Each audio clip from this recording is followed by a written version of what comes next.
Hello, hello. Welcome to Thursday Night Wine About It. Cheers to you. Cheers to Thursday.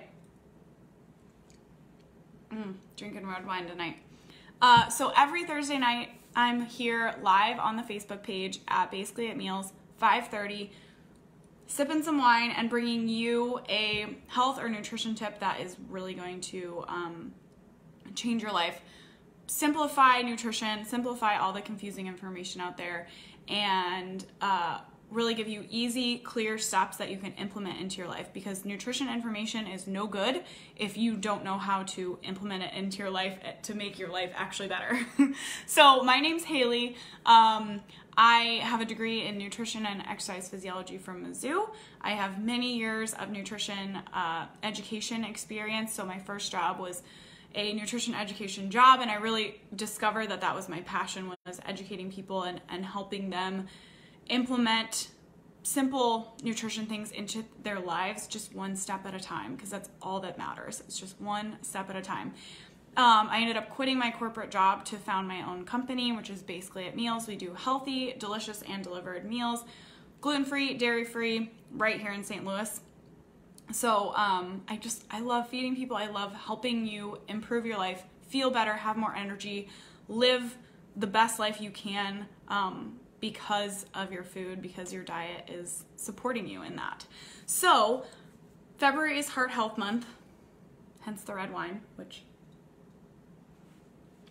yum. And we're doing 4 heart health nutrition topics this month. So all I've done so far is fat. And I think there are 3 things that we think about most when we talk about heart health, and that is fat, cholesterol, and salt. And the one I'm doing tonight is the one that we all forget about, the one that we don't really think about, don't really realize has an impact on our health, and especially on our heart health, and that is sugar. Sugar is the one that is having an incredible impact on our health, and we don't even realize it. We're not really aware of it. It's just not talked about enough. So I'm gonna really break this down. You're gonna walk away with some clear tips that you can implement to make your life better and to decrease your risk of heart disease because of sugar. So we're starting with, where do we get sugar from in our diet? We get it from 2 sources. The first is natural sources, and the second is added sugar sources. So natural sources is a sugar that naturally occurs in our food. And that's 2 main sources, and that's fruit and dairy. Fruit's pretty obvious, it's sweet. Dairy is the one that we forget about. If you've ever looked at a nutrition facts label on milk or yogurt, like a plain yogurt, you're gonna see about 10 to 11 grams of sugar. You might be like, why did someone put sugar in my milk? That's just the natural dairy sugar. It's balanced out with protein and sometimes fat if you're not doing skim. And the sugar in fruit is balanced out with fiber, it's balanced out with tons of nutrients. So those are both fine. Basically, it is all dairy-free. I don't really believe that we need dairy, but if you're doing dairy, you go for it, and you don't have to necessarily worry about the sugar that's in the dairy. And then added sugars is where we really run into the trouble. And that's because we consume a ton of added sugar and we don't realize it for the most part. Because added sugar, while it's obviously added to sweets, any baked goods, dessert items, ice cream, candy, those kinds of things obviously contain sugar. It's also added to a lot of things that we don't realize, like condiments, ketchup, barbecue sauce, like salad dressings.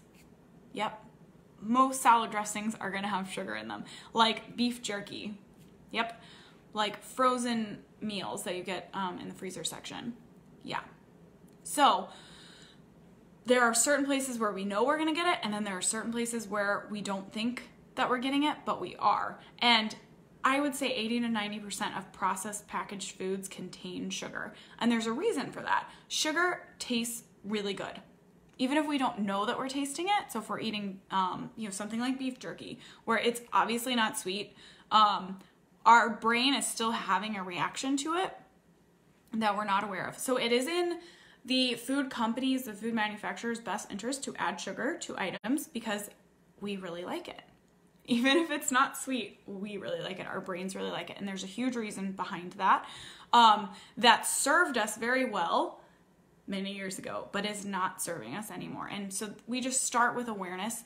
And this starts with checking your labels. You need to read ingredient lists. The new nutrition facts labels make it much easier. They say added sugars, which you should be checking that. Added sugars. How much added sugar is in this? That is awesome. That's fantastic. But checking your labels is the first place to start. And a lot of people, I'll start with a client and they'll tell me, I eat really clean. I eat minimally processed diet, and I have them keep a food journal for a couple days.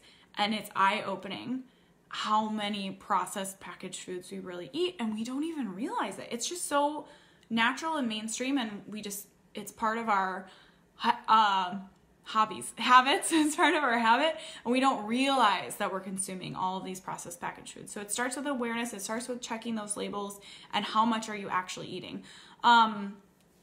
Things like soda and fruit juice. Fruit juice kind of has a health halo that needs to be gotten rid of, because fruit juice is the same as soda, essentially. It is liquefied sugar that just hits our bloodstream way too quickly. So, consumption. Women are recommended at most 6 teaspoons of sugar a day, which a teaspoon is the size of a sugar cube, and it is literally like about that big but squared. So 6 teaspoons a day max for women and 9 teaspoons a day max for men. And that is the American Heart Association's recommendation. I usually recommend less if possible. It's not always easy. You don't have to start out with that. It's just an awareness. But the average consumption of sugar by Americans a day, just get ready, is 22 teaspoons. So more than double what we're recommended.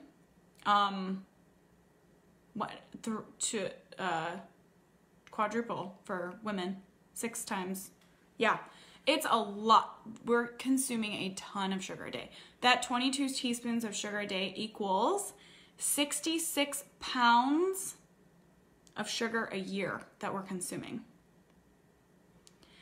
This is why obesity is skyrocketing, why type 2 diabetes is skyrocketing, and why heart disease is the #1 killer of Americans, because we're consuming so much sugar. And when we take sugar in, it hits our bloodstream almost instantaneously. We can absorb sugar out of our mouths because it's so important for our brains, which I'll explain. We absorb it almost instantaneously, and as soon as it gets into our bloodstream, we release insulin. Insulin is what allows our organs to pick up that sugar out of our blood. So insulin delivers the sugar to our organs, which is great. This was great when we were evolving, because our brain needs that source of fuel. But today, when we're doing this constantly, so we might do this 1 time a day, we might do it 3 times a day, and our body can only store so much sugar at one time, so we store it in our muscles and in our liver, and when we're doing this over and over again, our body runs out of storage space. And so now what we have to do is we have to transfer that sugar into body fat. So that sugar is picked up into our bloodstream, and where when we were cavemen, it would have been delivered to our brain, it would have been used by our muscles. Now we aren't using it. So we just make it into fat. Not only that, but our liver, which is also storing some, has to kick out stuff to make room for the sugar that's coming in. And what it kicks out is fat. So it kicks out all these unprocessed fats into our bloodstream, which is why if you're consuming a ton of sugar, you probably have high triglycerides in your blood, which is not good for your heart. Absolutely not. So tons of sugar, high sugar consumption is related to obesity, type 2 diabetes, because we're messing with that insulin. And the more we mess with that, the more we increase our risk for type 2 diabetes. It's related to high triglycerides, and it's terrible for our hormones. So our hormones get really thrown off, especially if we're doing this day in and day out. And what I really talked about last week in the Facebook Live that I did about fat was low-level inflammation. And this is kind of an underlying cause of heart disease that we forget about. Again, we think about the fat, we think about salt, we think about cholesterol. We don't think about this low-lying chronic inflammation, which sugar plays a huge role in. So when we're messing with those hormones constantly, we are causing low-level inflammation all the time. So reducing that sugar can really help to combat that inflammation or reduce that inflammation. Just reducing that sugar by a little bit.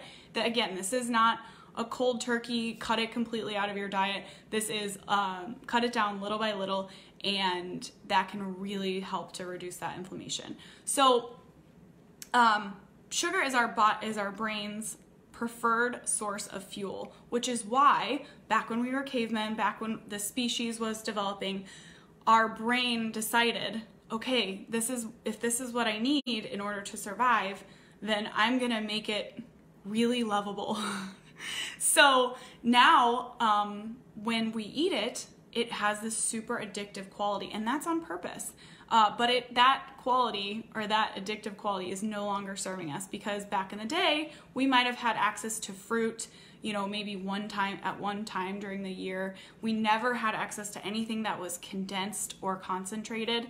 And so we knew, that fruit, that's really going to help us survive, and it's going to taste really good. Our brain's going to go crazy. We're going to love it on purpose, because our brain is training us to go seek that out so that we survive. But now when we have super concentrated, condensed sources of sugar that are completely addictive, it is no longer serving us. But the food manufacturers know this, so that's why 80 to 90% of anything processed and packaged is going to have sugar in it. And it might not even taste sweet, but our brain still recognizes it. It still gives that food an addictive quality. It keeps us coming back for more as a customer, which is great for them, not good for us. So it starts with awareness. It starts with checking your labels, reading your ingredient lists, looking for sugar, sucrose, glucose. I can list them all out in the comments under this video. And just starting with checking those ingredient lists and checking your nutrition facts panels. They now have, the new formulation of those has an added sugar bar in there. So you need to check that. Added sugar is what you want to avoid. So a recent study looked at overall diet. So if you have a healthy overall diet, how does the rest of your diet affected compared to like your sugar consumption? So despite how healthy anyone's diet was, if they had a high consumption of sugar, their risk of dying from heart disease was increased by about 40%. That's crazy. That's a lot. So you can eat really healthy. You can eat a ton of fruits and vegetables, but if you're consuming a ton of added sugar, you still have the same risk factors as everyone else for heart disease and for dying. That's not just from getting heart disease, that's from dying from heart disease. So that's why this one is so important. It affects so many other areas of our health. It is in so many of the foods that we eat. We're eating so much of it, and we're not even aware that it's so detrimental. So really it starts with, again, checking your labels. Does this item have added sugar in it? How much of this item am I eating every week? Again, a lot of people tell me I eat really clean, tons of fruits and vegetables, and then I say, do a food journal for 2 or 3 days. And they come back and they're like, oh my God, I eat processed foods every day, multiple times a day. I didn't realize I had cookies every night. I thought I only did that on the weekends. So it starts with awareness. It starts with you recognizing how much you're taking in, and then checking your packaged foods for added sugar. Okay, so really it's about cutting out, it's not only reading the labels. We can read labels all day if we're still eating them. We're still getting that sugar in our diet. So it's about reading the labels, and then it's about slowly reducing those foods in our diet. And a lot of times I tell people, add a couple fruits and vegetables to your day. And that might sound stupid or useless, but a lot of times when we take one small step towards health or feeling healthy, we kind of naturally are like, you know what, I don't want the ice cream tonight because I ate so clean today. I don't want to like go there, which is awesome. It's all about like feeling empowered, feeling confident, feeling like you are in control of what you're putting in your mouth, and you are. You're the only one who's in control of what you're putting in your mouth. So start with little baby steps. Adding a salad to your day, adding an extra fruit or vegetable to your day can help to kind of shove out some of those processed packaged foods. A huge one for me is I just don't walk down the aisles at the grocery store. There's rarely anything I need down the aisles other than oil, vinegar, or canned beans or canned fish. None of those have sugar added. So I'm mostly in the produce section. I'm in the fish section. I might get some eggs and I might grab a can of beans. And I just don't walk down them. And if it's out of sight, out of mind, I don't buy it, which is fantastic. The other really important thing that we need to do is cook at home. And this one is not stressed enough. I think we're kind of looking for, you know, the drive-through that has the best salads, or the, you know, restaurant that prints their nutrition facts on their menu, which is fantastic, but it is not the same as cooking at home. And when you're faced with all of those options, a lot of times we go to the restaurant or fast food with every intention of ordering the salad, but the burger and fries really looks a lot better. And we kind of forget that, like, this comes back to that food journaling thing. We're like, no, I do eat salads all the time, but we forget, like, no, I intend to eat a salad, but I really eat a burger and fries. And that is fine, but you need to be aware of that. And so cooking at home, even just one night a week, finding really simple recipes, which I email everyone. If you're on my list, you get simple recipes every week from me. You get videos of me making the recipes. It's really sweet setup. You can go to my website, basicallyatmeals.com, scroll all the way to the bottom and enter your email address. I will send out recipes per this video about reduced sugar, you know, healthy ways to eat sweets. Off topic, but cooking at home is a great way to really take control of your health. It's really, in my opinion, the only way to take control of your health. And the, I don't want to say opposite, but the other alternative there is hiring someone to do the cooking for you, which is exactly what I do. And that's not a promo. That is really, truly what I believe. You either need to be, if you're not cooking at home, you need to be having someone who cooks home cooked food and knows what they're doing as far as nutrition goes. We never add any, Basically at Meals does not add sugar to any of their foods. And we are tons of fiber, protein, healthy fats, very balanced. So you need to find somebody who can do that for you if you don't have time to cook. And I totally get it. It is not easy to find that time. So that was, I feel like I talked really fast, but that was a lot of information that we got in a very small amount of time. So think about that. Reading your labels, cooking at home, and awareness is where you need to start as far as your sugar consumption goes. You need to give me your email address so that you can get my recipes each week, because that's the next step to making your life better and easier. It's one thing to watch this video and take in the information. It's another one to actually implement it. And that starts with those simple recipes. So if you go to my website, basicallyatmeals.com, you can scroll all the way to the bottom and enter your email address there, and I will send you those healthy, easy recipes. The next thing you need to do is follow us on Instagram. I know that this is going to be backwards. Basically _it_ is our Instagram page. I am telling you to follow us because I do not only tons of tips within the feed, but I do Instagram stories every day, and those are not posted anywhere else. The only place you can get them is on the Instagram page. And I do tons of tips, tricks, all that good stuff, recipes in those stories. So follow us, basically _it. I know this is backwards. I'm going to figure out how to fix it so that you can check out those stories, because I do all that good stuff right in those stories, and you really can't get that anywhere else. So Thank you for being here with me tonight. Cheers to you. Cheers to Thursday. And I will see you in your email inbox pretty soon with some recipes. Bye.